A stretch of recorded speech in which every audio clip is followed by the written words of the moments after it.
Good afternoon, West Ham fans. So we've got Everton coming up the weekend. Is it a must-win? Let's talk about it.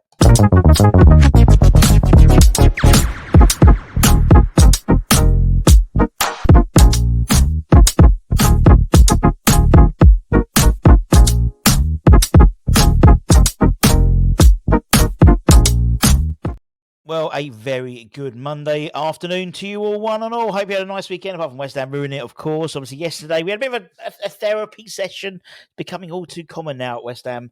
This season, it does seem, having therapy sessions, but having the opportunity for you guys to have your say and to talk about things. It's good to talk, as Bob Hoskins always used to say in the BT adverts.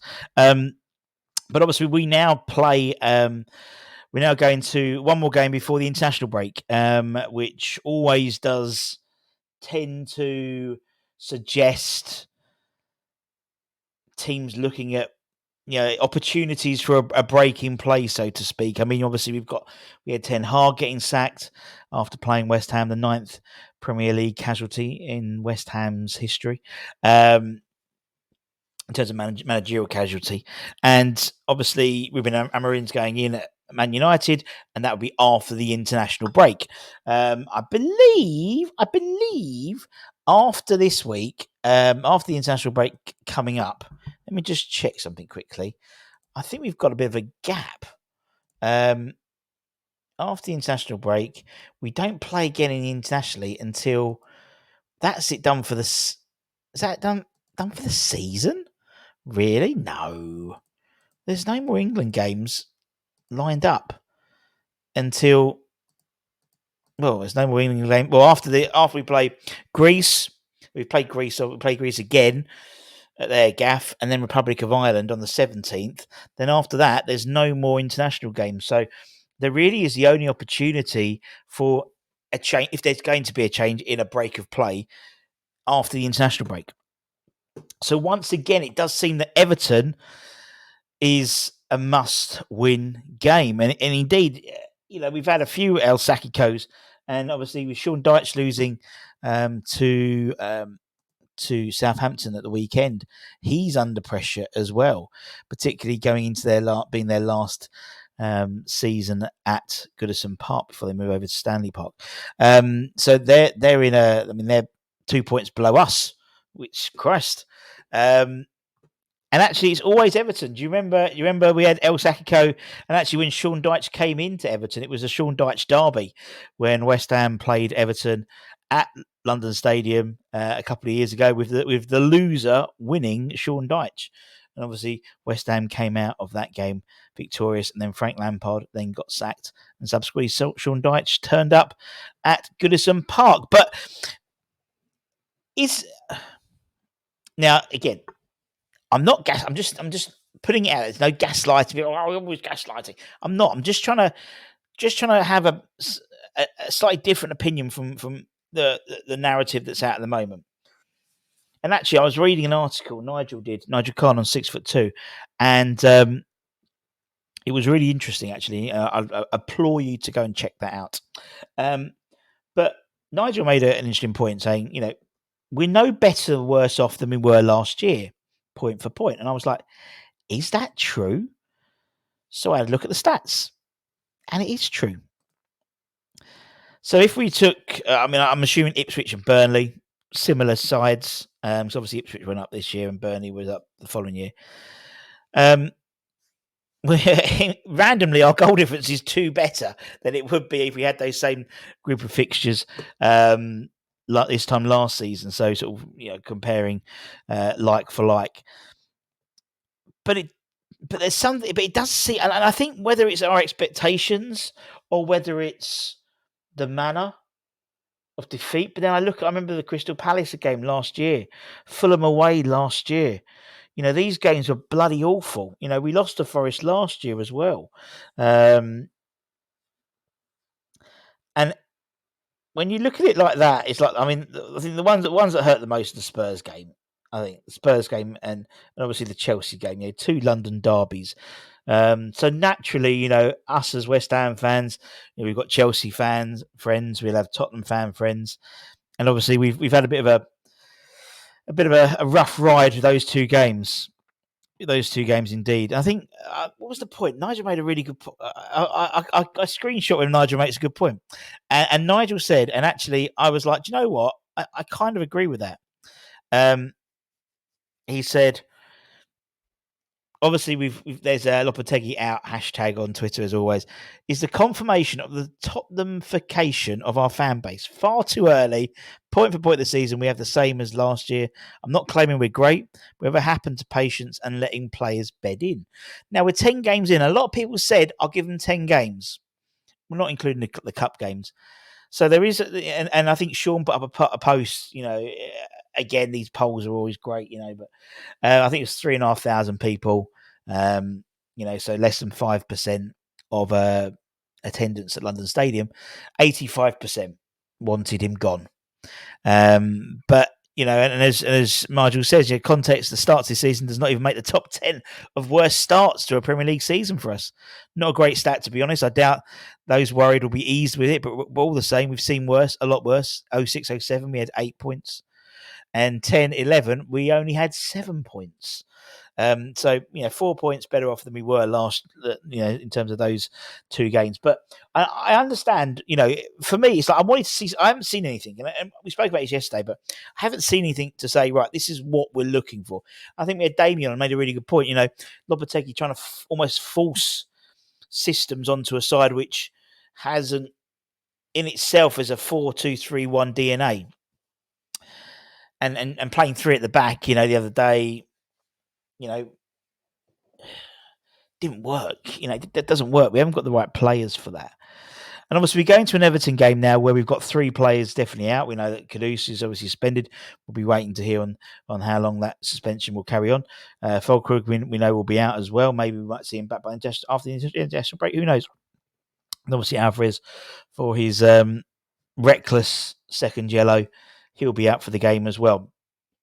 Now, I mean, some mentioned, and I think I sort of spoke about it, Paqueta being out with suspension, but he's only got 4 Premier League yellow cards. He has had 5 yellow cards this season, but the 5th one was in the League Cup. I think it was a Liverpool game. So Paqueta will be available, but it's going to be it's not going to be a game for the purists, I think, on Saturday with Everton. Everton are 16th and we're 14th. It's going to be quite it's going to be a flamboyant football, I don't think, on Saturday. But is it a must-win? And I can see why there's sort of mixed messages. Again, as I said yesterday, everything that you read, grain of salt. Put it out of a grain of salt. Who's given that information to that person to then speak about it in terms of the ITKs and things like that? One side are saying it's definitely make or break. If he loses, he's out, because it's the only break until after the season, in terms of like a gap in between the fixture list. Obviously, if you got knocked out of the FA Cup early, then there's a free weekend for the 4th round, for example. But then sometimes it's not, and the board have got the backing. And actually, you assume that's what's going to be said.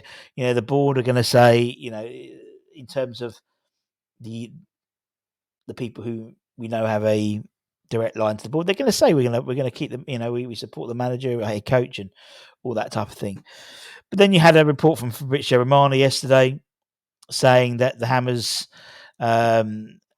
basically another loss for West Ham, and the Hammers could appoint the former Borussia Dortmund manager Edin Terzic as the 58-year-old successor. And indeed, that's someone who it's a name that's not going away in terms of West Ham alternatives. Graham Potter also as well, but I think the choice of Graham Potter is, I think we'll be going down the same issue that we've got now, in the fact that we've got a head coach who's trying to implement a different style. We haven't got the players we've still got a side that's very inherited from the David Moyes era. And actually, I think Damien made a really good point yesterday, saying,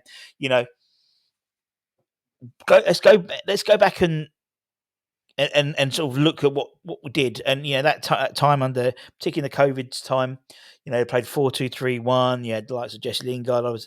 Some players weren't there anymore. Now the four nows obviously scored for Real Betis at the weekend. But what you're seeing, I mean, we bought replacement players in to fit that system rather than necessarily a new system. So, I mean, 𝙊𝙋𝙄𝙉𝙄𝙊𝙉, for example, is a 4-2-3-1 person. That's always been what he's used to. So you could imagine him, although, as I said, almost similar sort of career trajectory to David Moyes, particularly towards the end of his West Ham time, and Edin's time at Borussia Dortmund, in that he was not vilified by the Dortmund fan base, but they weren't happy with his style of football. Dortmund are very much a flamboyant side, as you imagine, the likes of Marco Reus and players like that in the heyday, and they were playing quite a pragmatic style of football, which worked for them. I mean, not necessarily in the league, but in Europe, they got to the Champions League final, and that was possibly one of the reasons why Edin had his sort of time there sort of prolonged because of his European success. Very similar to maybe David Moyes. Maybe his success in Europe determined that maybe he had more cash in the bank, as that term was always used. But I don't know. But in terms of Everton being a make or break, I think it's a 6-pointer. I think you look at that, we're 6 points off the relegation spots, and we're 7 points off a Champions League spot. So